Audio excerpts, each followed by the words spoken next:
BPL অবশেষে বরিশালের পরে নতুন একটা দলকে ফাইনালিস্টের হিসেবে যেই দলটা মুখোমুখি হয়েছিল কমিটির দল চট্টগ্রামের বিপক্ষে, সেই চট্টগ্রামকে হারিয়ে রাজশাহী শেষ পর্যন্ত শিরোপা জিতে নিয়েছে এবং রাজশাহীর বিপিএল এর দ্বিতীয় শিরোপা। 19-এর পরে আবারও 26, মাঝের যে 6 বছর 7 বছরের গ্যাপ, সেই সকল কষ্ট গ্যাপ সবকিছু ভুলিয়ে দিয়েছে রাজশাহী ওয়ারিয়র্স, নাজমুল হোসেন শান্তর দল। আজকের এই ম্যাচে ডমিনেটিং ক্রিকেট খেলেছে। আজকের এই ম্যাচে শান্তর ক্যাপ্টেন্সি অনেক বেশি মহিমান্বিত করেছে যে এই ক্রিকেটারটার মধ্যেও টি-20-তে শান্ত চলে না টাইপের বক্তব্য যারা বিভিন্ন সময় ক্রিয়েট করেন, এমন কিছু প্রতিভা রয়েছে, এমন কিছু ক্যাপ্টেন্সি ম্যাটেরিয়ালস রয়েছে যেগুলো আসলে ম্যাচের মোড় ঘুরিয়ে দিতে অনেক বেশি ইমপ্রেসিভ রোল প্লে করে। তবে আজকের এই ম্যাচটায় সবচেয়ে বেশি আলোচনায় থাকবেন আমার কাছে মনে হয় তানজিদ হাসান তামিম।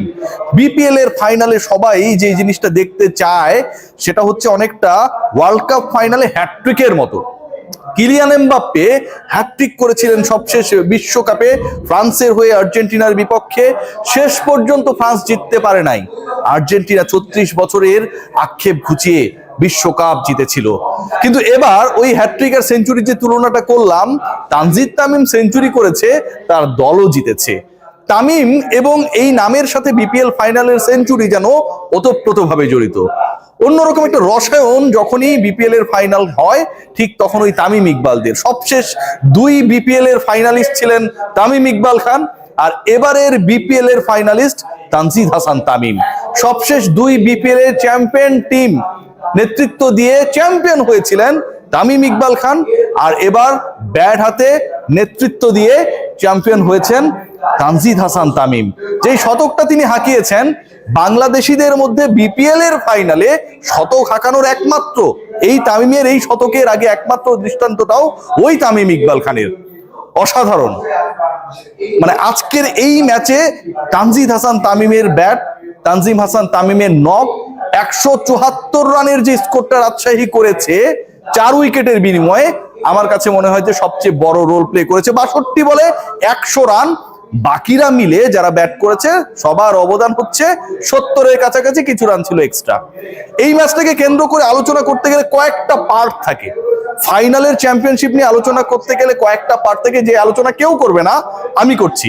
প্রথম কথা যেটা বলতে হয় সেটা হচ্ছে আমার অতি প্রিয় মানুষ, আমি ওনাকে বলি, আপনি বিশাল পাকনা একটা লোক, হান্নান সরকার।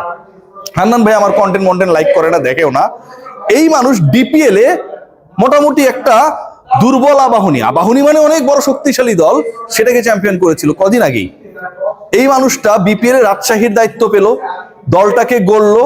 ইয়াসির চৌধুরী রাব্বিকে কেন রেখেছে এটা নিয়ে আমি এখনো তার সমালোচনা করি, কিন্তু আলটিমেটলি এই টিমকে চ্যাম্পিয়ন করানোর ক্ষেত্রে ব্যাকবোন হিসেবে, মাস্টার মাইন্ড হিসেবে যে রোলটা তিনি প্লে করেছেন, এটা আমার কাছে মনে হয় একটা জ্যাকপট রোল প্লে হয়েছে। হান্নান সরকারের ক্যারিশমা ঢাকা প্রিমিয়ার লিগের পর বিপিএল অব্যাহত। এই মানুষটা যখন তার ওই সিলেকশন প্যানেলের যে দায়িত্বটা ছিল, প্রায় 2 লাখ টাকার কাছাকাছি স্যালারি পেতেন, ওটা ছেড়ে বিপিএল এ চলে আসলেন, মনে হতে পারতো, অথবা কোচিং এ চলে আসলেন, মনে হতে পারতো যে হান্নান ভাই কি ভুল করলেন। আমার কখনোই মনে হয়নি যে তিনি ভুল করতে যাচ্ছেন। কেন মনে হয়নি জানেন? কারণ আমি নিজেও আসলে যখন টপ ফর্মে ছিলাম, রিপোর্টার হিসেবে ফ্রিল্যান্সার হয়ে গিয়েছিলাম, অনেকের কাছে ভুল মনে হয়েছে, আমার কাছে মনে হচ্ছে জীবনের সেরা ডিসিশন।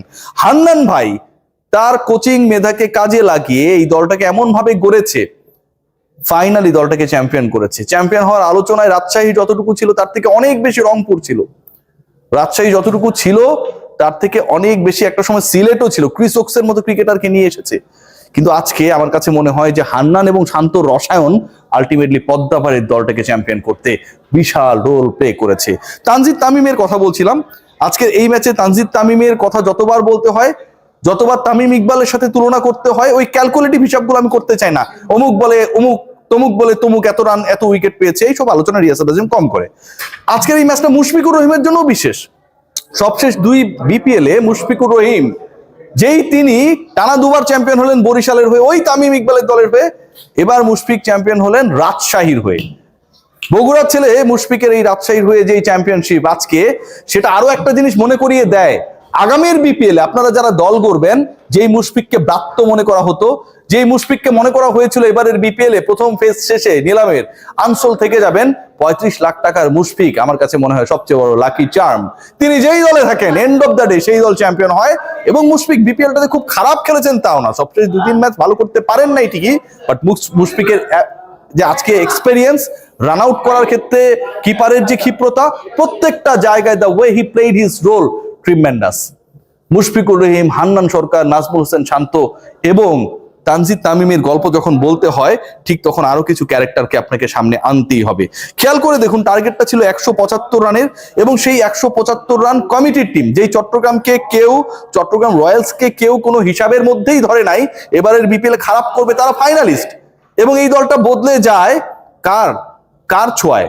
আমার কাছে মনে হয় যে এই দল বদলানোর ক্ষেত্রে সবচেয়ে বড় রোল প্লে করেছেন বিহাইন্ড দ্য সিন যারা কাজ করেছেন। শাহরিয়ার নাফিস ইকবালরা যে রোলটা প্লে করেছেন, দলটাকে যেভাবে গড়েছেন, ইন্সপায়ার করেছেন এবং ফাইনালি পারফরমেন্স করানোর ক্ষেত্রে একটা বড় রোল প্লে করেছেন। বাবুল ভাইয়ের এখানে একটা ভূমিকা ছিল, এটা অবিস্মরণীয়। সেই দল আজকে পারে নাই কেন? পারে নাই হচ্ছে ওই যে আমরা যদি খেয়াল করে দেখি, প্রথমে একটা নাম রয়েছে Binura Fernando, 3 over 9 run 4 wicket নিয়েছেন। প্রথম 2 উইকেট 18 রানের মধ্যে যখন তিনি নিয়ে নিলেন এবং সেই 2 উইকেটে 2 batter Mohammad Naim in form bowled হয়ে চলে গেলেন। Mahmudul Hasan Joy top order number 3, তিনিও যখন তানজিদ হাসানের হাতে ক্যাচ বা তালুবন্দি হয়ে আউট হয়ে গেলেন, ঠিক তখন ওই মাজাটা, পাওয়ার প্লেতে মাজাটা ভেঙে গেল চট্টগ্রাম রয়্যালসের। তবে আমার কাছে মনে হয় মিডল ওভারে আজকের এই ম্যাচে আব্দুল গাফফার সাকলাইনের বোলিং, শেষে এসে হাসান মুরাদ আমার ইউনিভার্সিটির ছোট বোনের হাজব্যান্ড, এটা বলতেই হচ্ছে, হাসান মুরাদের বোলিং 4 ওভার 15 রান 3 উইকেট। ব্যক্তি জীবনেও তিনি কতটুকু কিপটা, এই খবরটা আমি নেওয়ার চেষ্টা করবো তার ওয়াইফের কাছ থেকে। 3.75 ইকোনমি এবং 3টা উইকেট, যেই সময়টায় মনে হচ্ছিল যে অনেক কিছু ঘুরে যেতে পারে, ম্যাচের পুরো সিনারিও চেঞ্জ হয়ে যেতে পারে। টি-20 ক্রিকেটের শেষ 5-6 ওভার 8 ওভার 9 ওভারে অনেক ঘটনা ঘটে। হাসান মুরাদ সেখানটায় পঞ্চম বোলার হিসেবে এসে তার 4 ওভারের কোটা শেষ করেছেন, 3টা উইকেট নিয়েছেন এবং 4-এর নিচে ইকোনমিতে বল করে প্রতিপক্ষকে চাপে রেখেছেন, মিসহিট করতে সাহায্য করেছেন এবং আজকের এই ম্যাচটা তার দল রাজশাহীকে জেতাতে একটা বড় রোল প্লে করেছেন।